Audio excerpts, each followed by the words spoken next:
Assalamu alaikum.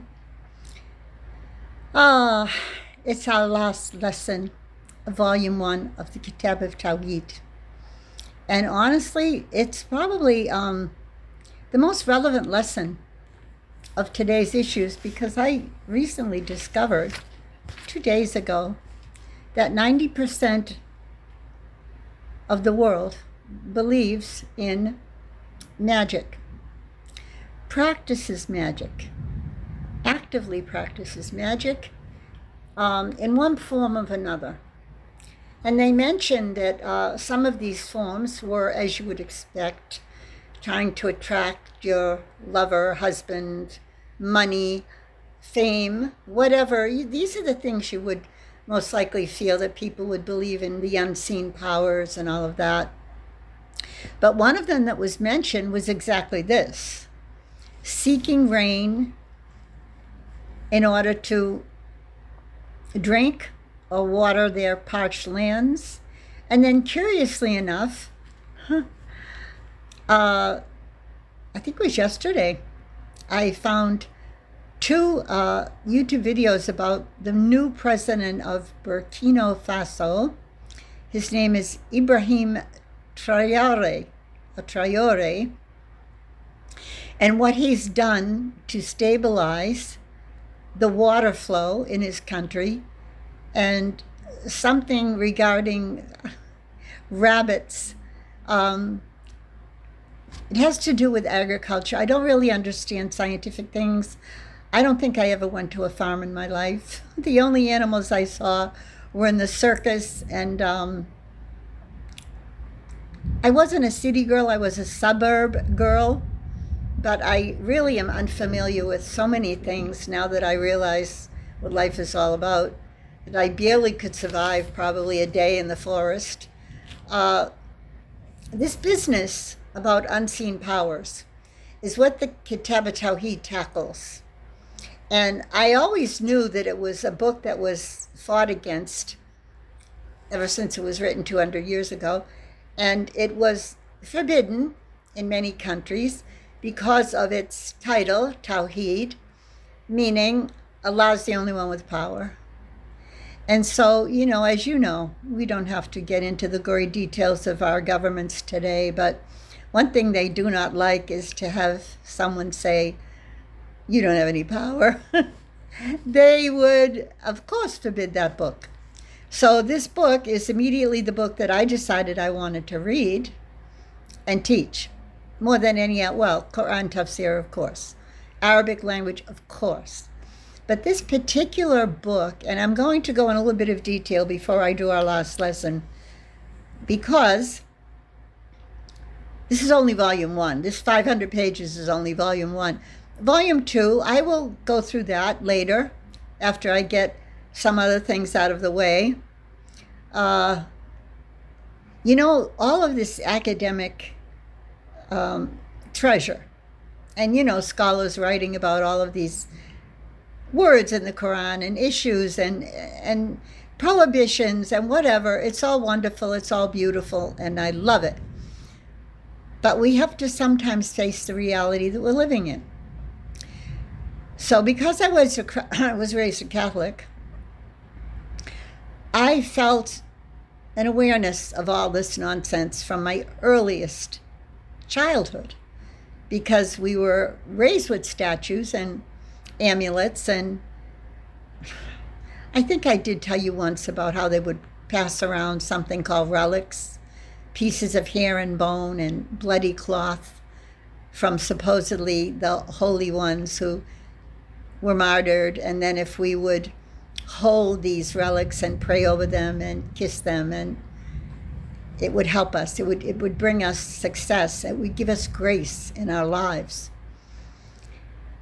From the get-go, I didn't believe a word of it. And I thought it was really, the word used then was sacrilegious. Kind of, it means like forbidden. It's against what religion really is. But then they'd go and do things that were sacrilegious. And so my long story of being a Catholic was really never being a Catholic. It was being raised by people who believed in magic. And I often call the Pope the great magician, because he walks around with the cross and claims three. So, the Orthodox Jews are against this. They're as against it as we are. But then again, they don't accept Prophet Muhammad. So, this is a big world. It's a big swamp of deceit. But because I was faced with it from a very early age, I went to church almost every day, and I had to sit there as a child and pretend that it was okay, because you couldn't actually come out and say to your parents, well, my mom never went. It was just my dad. He was the religious one. I couldn't really say what I felt, because when you're a child, you can't express yourself very well. And he was sent to the seminary to be a priest when he was a young man, but that didn't last long. He left after a year. I'm going to make a special video about that. See, after I've finished this first volume, I'm going to go on with some other methodologies of getting to the point of what I mean, that you can comprehend and you can say real time, with stories of real people doing real things that are more approachable, that could bring you to the majesty of the oneness of Allah and his attributes, because it all goes back to having this knowledge that Allah allowed me to learn Arabic, and it's a miracle. So I want to share it with you. But after I finish this book, which is 500 pages, I'm going to take a deep breath, and this will be our last. And curiously enough, this is probably the hardest lesson, because it's so scientific. This particular bab or chapter is filled with scientific terminology that the ulama don't agree on, and I can barely approach it because I am not trained as a scientist. But I'm going to do what I can with this for you, because, as I said, it's our last lesson now, and it might be a little long. It might be an hour or about that, but it's complicated. But just as I was starting to feel exhausted, Allah sent me that YouTube video. And I was immediately drawn to it, because you know how they put all the colors now with the AI. It's very exciting. Ooh, what are the 6 worst countries for magic in the world? And I thought right away, oh, well, I know where they are. I mean, everyone knows Haiti is number 1, and Egypt's way up there because it comes from the time of the pharaohs, so that should be. And Morocco, certainly. Well, what do you know? No Haiti, no Egypt, no Morocco. And then in all the comments, the people are saying, this is a farcical channel, don't believe it. They didn't mention such and such. And but it doesn't matter, because the gist of the channel was saying 92% of the world still believes in whatever you want to say. Palm reading, tea leaves, coffee grounds in the cup, left there to make a picture, birds flying, all these kinds of, well, of course it's kufr and shirk, right? We know that because we went through the book. The fact that it's still so prevalent. So one of my first videos that will be coming up within the week are what I witnessed in the Boston Public Schools from my students in regard to this type of stuff. My Haitian students, my Hispanic students. You're going to really enjoy these upcoming lessons that are more manageable for your mind to wrap around. Because this book, as much as I love it, everything it's mentioned is 1,000 or more years ago.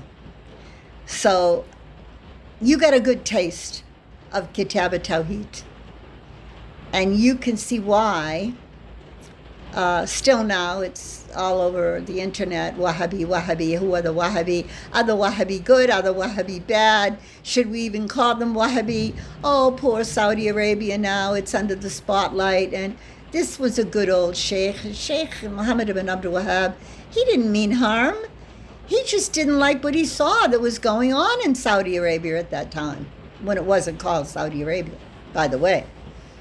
I mean, the word in the street is that the Saud family co-opted this man and used him to get the political power that they eventually got in what's called Najd, which is the faraway area from Mecca and Medina, where there was a lot of radical kufr going on.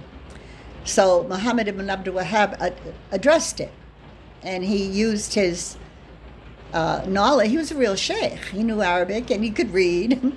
So he wrote Kitab al-Tawhid. And I could go on and on about this book, but they're still arguing on YouTube.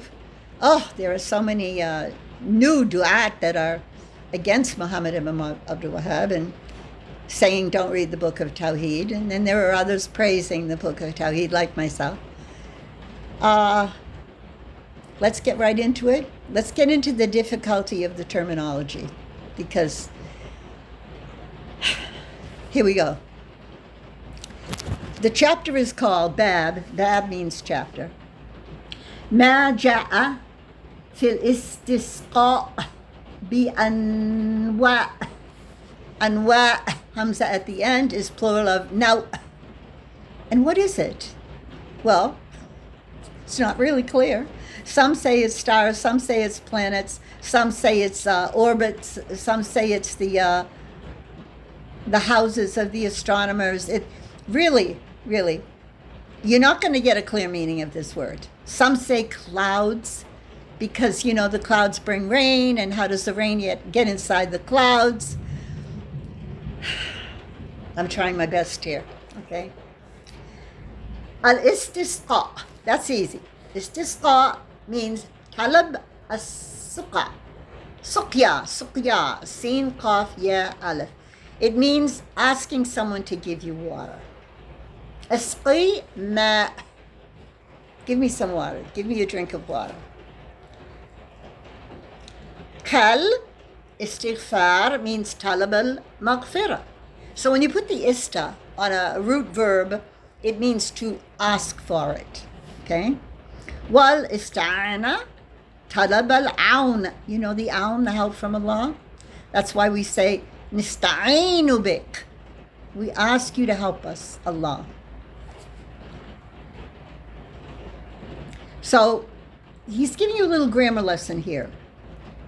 And then he says, وَقَدْ لَا تُدِلَّ على طلب بل تدل على بالغة في الفعل. So when you put the ista, it means to go to the extreme of what you're asking for. بالغة. مثل استكبروا أي بلغ في كبر غايته, to be a very vain person. وليس المعنى طلب الكبر. So you see, it has two meanings. It can be asking for or the extremity of a particular action. والاستقامة بالأنواء أي أن تطلب منها أن تسقيق. So you will ask these anwa, and once again, I'm telling you, they're not really definite. Are they stars? Are they planets? Are they orbits? Are they clouds? It doesn't matter. What it means is it's forbidden. So you cannot do this. You cannot enter into any beliefs, even remotely saying something's going to get you water, other than Allah. That's what this thing summarizes in general. If it's not Allah, it's not right. It says it's divided into two parts. القسم الأول شرك الأكبر وله صورتين. So there's two types of shirk al-akbar here. الأولى أن يدعوا الأنواع بسقيا. that you're asking, let's just say for now, this planet. Although the word Kaukab means planet, and the word Najm means planet. So I'm not going to say cloud, because that's the result. That's where the rain supposedly comes out of. So we'll just keep saying, and now you're asking the now, as they were saying, Ya now, kada, isqana, أو أغثنا, help us, give us water. وما أشبه ذلك, and other ways of approaching this نوع. فهذا الشرك أكبر لأنه دعا غير الله. So it's the worst thing you're going to do because you're calling upon other than Allah. والدعاء غير الله من شرك الأكبر. We know that. Okay. قال تعالى, and here is a verse from Quran. أعوذ بالله من الشيطان الرجيم بسم الله الرحمن الرحيم ومن يدعو مع الله إلها آخر لا برهان له به فإنما حسابه عند ربه إنه لا يفلح الكافرون. This is Surah Al-Mu'minun, where Allah says whoever calls upon other than Allah, he has no proof of that. And hisabahu in Rabbi, he will be judged by his Lord, because innahu la yuflihu al-kafirun. So he's referring directly, this behavior is kufr. Another verse, وقال تعالى وَأَنَّ الْمَسَاجِدَ لِلَّهِ فَلَا تَدْعُوا مَعَ اللَّهِ أَحَدًا. So don't call on anyone other than Allah in the masajid. And this is Surah Jinn, verse 18. Another, وَلَا تَدْعُوا مِن دُونِ اللَّهِ مَا لَا يَنفَعُكَ وَلَا يَضُرُّكَ فَإِنَّكَ إِذًا مِنَ الظَّالِمِينَ. Surah Yunus, verse 106, saying, don't call upon other than Allah to help you, or no one can help you, no one can hurt you. And if you do that, you are surely of the oppressors, the ظالمين. الغير ذلك من الآيات كثيرة دالة على النهي عن الدعاء غير الله. So he's saying there are many other verses also that do this in the Quran about shirk al-akbar. Now, number 2, الثانية أن ينسب حصول الأمطار إلى هذا الأنواع, that you would actually attribute to rain as a result of calling upon these anwa, على أنها هي فاعلة بنفسها, as though they did it on their own without the help of Allah or without even remembering Allah. ولو لم يدعها فهذا الشرك الأكبر في ربوبية. So if you do that, once again he's repeating like they always do, this is shirk al-akbar in Allah's rububiyah, meaning he causes, not the anwa. فالأول في إبادة لأن الدعاء من الإبادة. So we know that a dua is a form of worship, so that proves how bad it is. وهو متضمن للشرك في ربوبية لأنه لم يدعها إلا وهو يعتقد أنها تفعل وتقضى الحاجة. So by doing this, you are promoting the belief that it works, the fa'al, the thing that you're looking for, getting the water, is a result of calling upon this naw. And this naw can taqda haja, can fulfill your need. Now, regarding the qism athani of shirk al-asghar, وهو أن يجعل هذه الأنواع سببا. So you would make this naw the reason مع اعتقاد أن الله هو الخالق الفاعل. So even though you say you believe that Allah is a khaliq and He creates the deeds of people, خالق الأفعال العباد, لأن كل من جعل سببا لم يجعله الله سببا لا بوحي لا بوحي ولا بقدره. So anyone that does not attribute to only Allah as the reason by his qadar, فهو مشرك شرك الأصغر. See, I don't know who categorizes these things. Some sort of ulama categorizes. But come on now, let's be real, oh respected ulama, who've worked your lives. You've devoted your entire lives to this. And you know a million times more than I do. But I kind of don't like the categorization. I don't even like the feeling to say shirk al-asghar. What do you mean, shirk al-asghar? Shirk is a huge sin, problem, crime, whatever. You're never going to go to the paradise. So I think that they should get a little bit more strict with this. That's what Muallima Dayan says. I hope I don't get a lot of flack for this, but I'm just reading it, trying to think about my aqidah and being aware of how much damage this causes when people belittle the issue of powers other than Allah. No matter what your intention, you better stay away from shirk. Stay far away from it. وقول الله تعالى وَتَجْعَلُونَ رِزْقَكُمْ أَنَّكُمْ تُكَذِّبُونَ. So now Allah is calling them liars when they start to attribute their benefits, rizq. Rizq is any kind of a good thing that comes to you. Doesn't have to just be money. Here we're talking about water. It could be emotional things like companionship, love, etc. And they're saying, Qawlu ta'ala, Allah's word, fataj'aluna, to make something happen, ay, tusiruna, وهي تنصب مفعولين.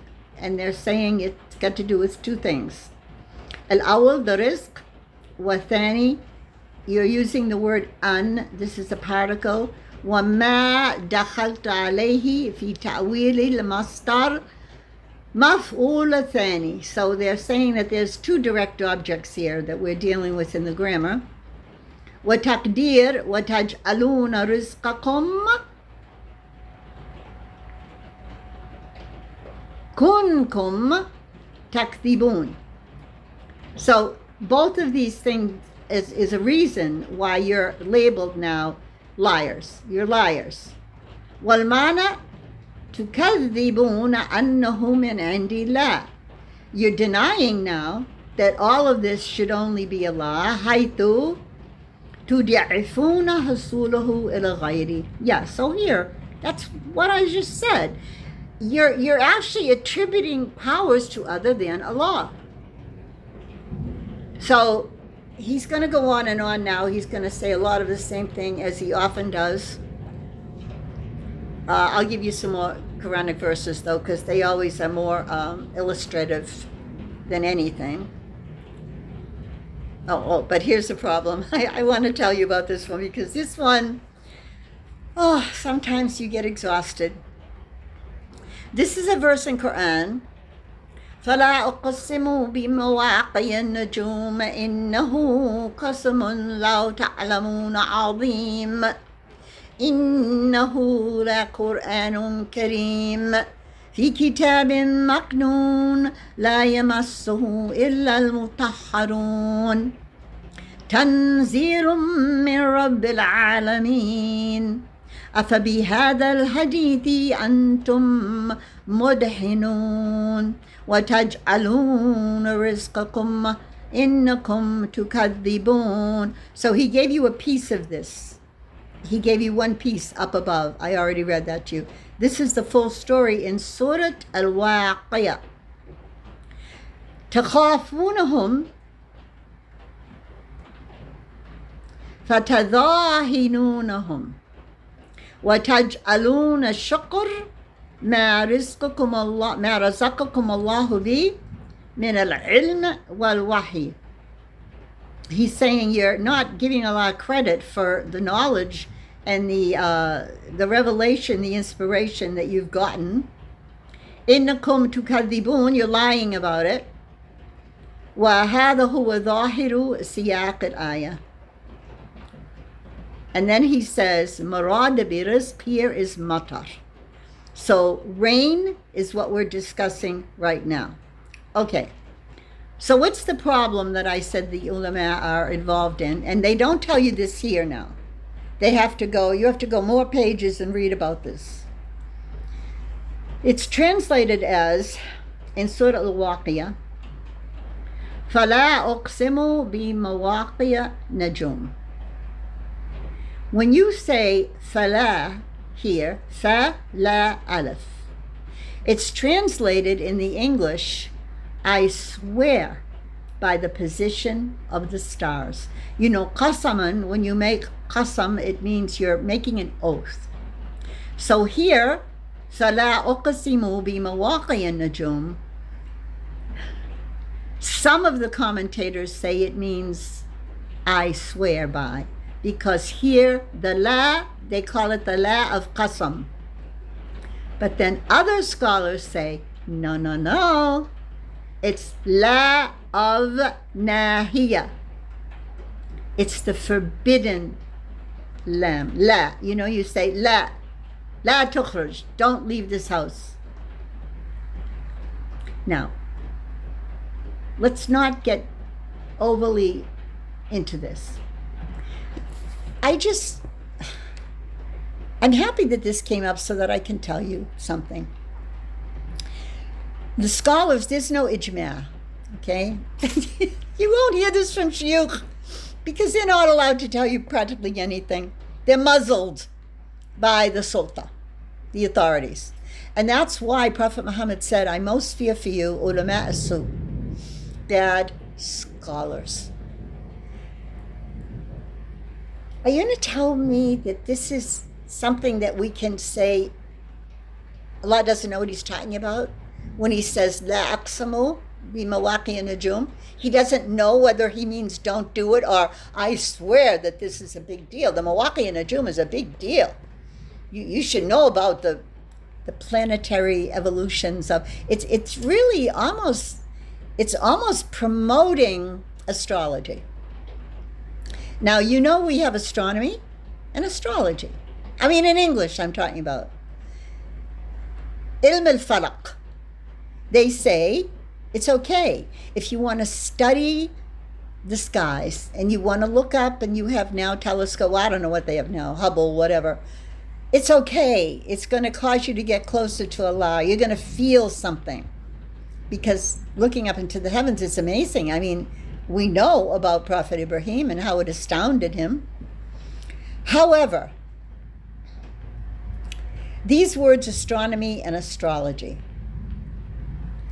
we were taught as children, astronomy was okay. It's that wonderment when using all of those astrolabs, whatever they use. I don't understand it much. But they told us that was okay. You could do that. But the astrology, when we were young, I went to Catholic school, that was forbidden. To even start to say, oh, what's your sign? Oh, are you a Virgo? Are you an Aries? Are you a Leo? And then they would give you a total description of who you are, your personality, your past, present, future. And it was all quite fun when you're 9, 10, and 11, you know, when you're at that middle school and you're just starting to figure out who you are.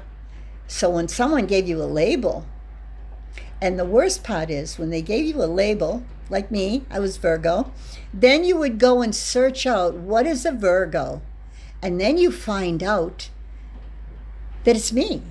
All the attributes of Virgo are me. And my sister's in Aries, and all the attributes of Aries are her.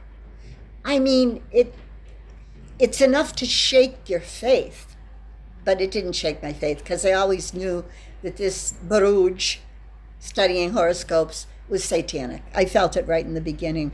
So that's why when I was an adult in Egypt, and I was many, many years studying, Islam, and then I had my favorite shuyukh, and they were always Salafi. And I remember one day I was in a Friday prayer, and of course men and women are separated, and the sheikh was mentioning the confusion that occurs regarding horoscopes. And he was speaking, but we were behind the curtain, and he said, I get so many questions from people challenging me to explain to them how on earth, if it's supposed to be forbidden, and this astrology stuff with the horoscope and all of the what do they call it? Your sign. It's your sign. They call it your sign. And it's your birth sign and what stars you were born under. And they have all this vocabulary that they use specifically. It sounds impressive, but of course it's really satanic. So the sheikh knows that, and the questioner wanted the sheikh to please, give us proof that it's really evil or it isn't. And I remember that day I was behind the curtain, and I just was jumping for joy. I couldn't wait to hear his answer. Of course, he spoke Arabic. And he said, like many other things, it's a trial for you. Allah has made it a test for you and a trial for you because he allows this occurrence to befall you, where you look and say, that's me, that's exactly me. How can it be wrong? That's the trial. Do you really believe in these so-called scientific experts who are describing who you are? And the Creator is telling you, stay away from this stuff. And you're going to get more of this as I go on with the Hadith. As a matter of fact, I should give you this one right now and not pause, because the one that's coming up is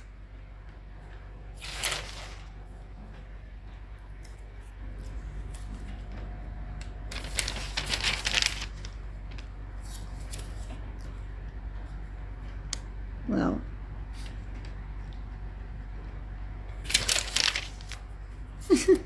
I wasn't going to do it in the middle like this because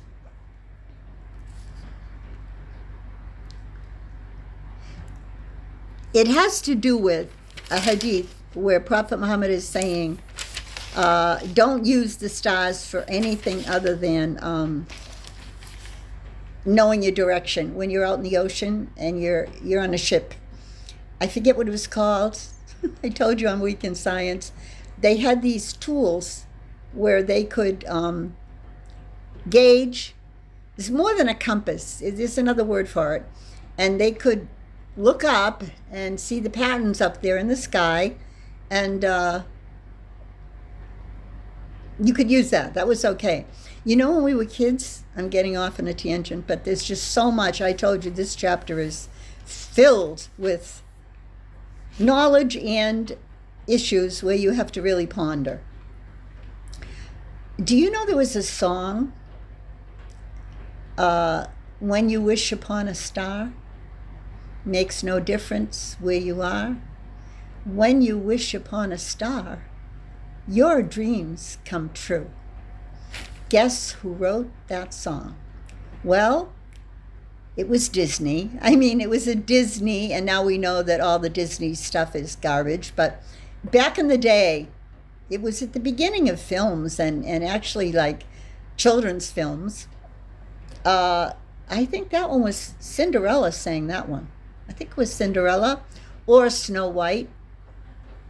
And I think even though you're probably younger than I listening to this, you remember the story, Cinderella and she lost her shoe, and then her handsome prince came into her life and saved her from her cruel stepsisters. Do you remember that? And then Snow White, who lived with the 7 dwarfs. That was another really strange story to tell kids. That this lady can live with 7 little men and it's okay. And yeah, how about Sleeping Beauty? Sleeping Beauty, sleeping for years and years and years and years. And then suddenly, I remember that the song went like this. She's sleeping, she can't come out of her, whatever it is. She's sick or something happened to her brain, but she was sleeping for years, and suddenly the refrain comes in. Someday my prince will come. Someday I'll find the one, Who is he? Oh, he's the handsome man that's going to come in and kiss her, and she wakes up. Yeah. This is the kind of thing that was used against our young minds. We weren't in a kutab. We didn't know how to pray 5 times a day. We were not taught by qualified people. We were taught by Hollywood. And I'm going to do so much about that to uncover their crimes, because what they did to an entire, I would say perhaps 3 generations, and they're still at it now, they're still doing it, of messing up the minds that Allah created and put inside our conscious brains, the ability to distinguish truth from falsehood. And how else can you distinguish it without the help of the creator of all of it, meaning the Quran? And that's why Allah says in Surah Al-Baqarah, ذَلِكَ الْكِتَابُ لَا رَيْبَ فِيهِ هُدًى لِلْمُتَّقِينَ. This book, there is no doubt in it. And it's a guidance for the pious, those who pay attention, those who care, those who respond to the words of Allah. And remember, Allah says most people won't, and they don't, and they never will. So we're going to have to, I don't want to make this too long. This is 37 minutes, but I just wanted you to see what's coming up at you.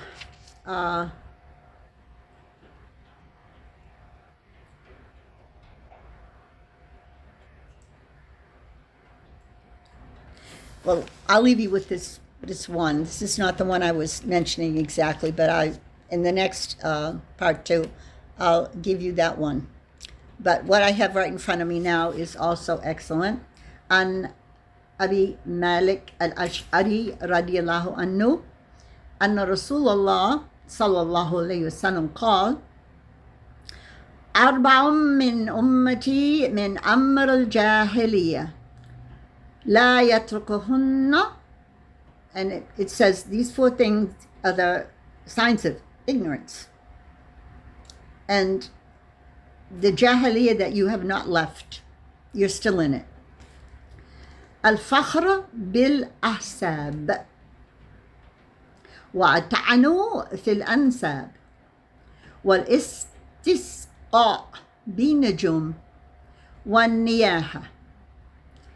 What are these 4 things that you're still doing that are from ignorance? You are boasting of your ancestors, and you are degrading and making fun of people's relatives.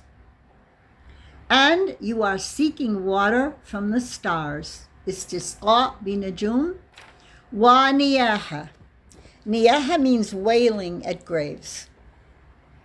So, do you feel that Americans are guilty of any of these things? Let's see now. Faqr bil ahsab. Oh, my grandfather was so-and-so. My grandmother did such and such. Oh, my uncle, he had such a high position in the government. That kind of stuff. Oh, yeah, everybody does that on a daily basis. How about the obverse? At-ta'n fil ansab. Oh, don't, no, no, no, no, don't be seen walking with her. Her sister is a prostitute. Oh no, you can't even think of liking that boy. His brother is in prison.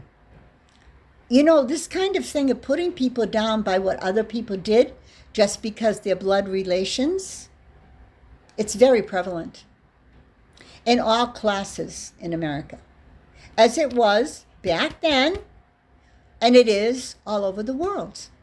That's why it's labeled jahiliyyah, ignorance. Ignorance. Now, funny enough, someone, I think it was one of these writers, said, "Oh no, you can't say Jahiliyyah is now. There's no Jahiliyyah now. Jahiliyyah ended when Prophet Muhammad came with the Quran."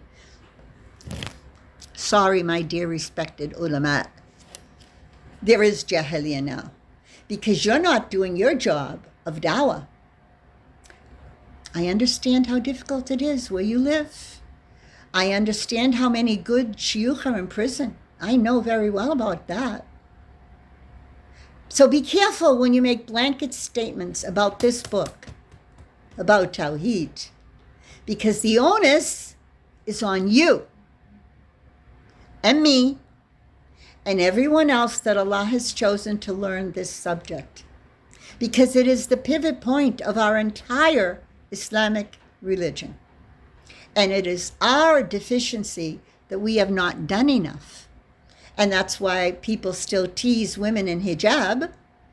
And this Christian country, as it was, let's just say, for the most part, they just worship Mother Mary and they pray to her. There's even a prayer called Hail Mary.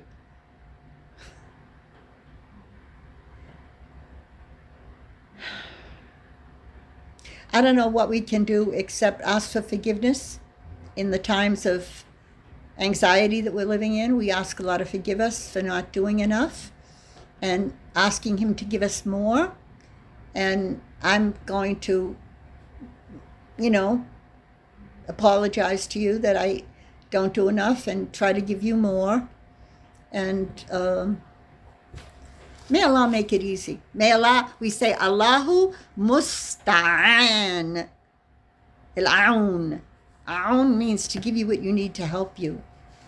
And Allahu musta'an, we say, when you say Allahu musta'an, it's like you're saying, Allah help me, please. By your will, you will help me. And of course He will. Because when you call upon Him like that, it's like when you say astaghfirullah. You're asking Allah to forgive you, and He will. All you have to do is ask Him. But you're supposed to not do the sin again. The tawbah thing is another big subject. We haven't dealt with that, but it's a big one. What is repentance? It has conditions. And one of them is you don't do it anymore, and you're sincerely sorry, and you apologize to people you hurt. I think I do have that way back in some of my lessons, but right now it's 43 minutes, so I'm going to continue, though, in this chapter, because it's the last chapter. But I couldn't get it all done in one lesson just because I warned you in the beginning. This is going to be a little bit heavy. But heavy it is. When we were young, there was a song. This is so terrible how the music stays in your brain. It stays in your heart. Music is dangerous. But some of it, for instance, the lyrics in this song, we grew up when I was in high school. He's not heavy, he's my brother. And then it goes on and on to talk about being good to your brother. See, but it had the music in it. So that's why we say in Islam, anashid, if you're going to say good words without musical instruments, it's okay. But when the musical instruments come in, I should read you. Look, I'm going to take down this because I use this to raise up my screen. Look at this. This is a Bible, Holy Scriptures, whatever. My brother gave it to me about 50 years ago. When I want to look up something in the Bible, I refer to it because it's small and easy to hold on to. I remember when I first read the Old Testament and all of the prohibitions against musical instruments, where in this Bible, Allah says, get them away from me. I hate you musical instruments. It's in here. So, yeah, there's a lot we have to do. There's a lot of comparative religion we have to do. We have to get to know more each other. You know, it's what Satan wants, is for us to say, no, you have a cross and that's horrible. Yeah, it is, but can we go by baby steps to let them know what's wrong with that cross and why? But then again, we must accept that most people are not chosen to believe. That's another hard one. Why does Allah leave them blindly wandering on? It's because it's what they wanted. This is really freedom of choice. There is free choice. But know that it's already been determined. Okay, that's called qadar. We have to do more on that too. What's today, Friday? Friday is the best day of the week.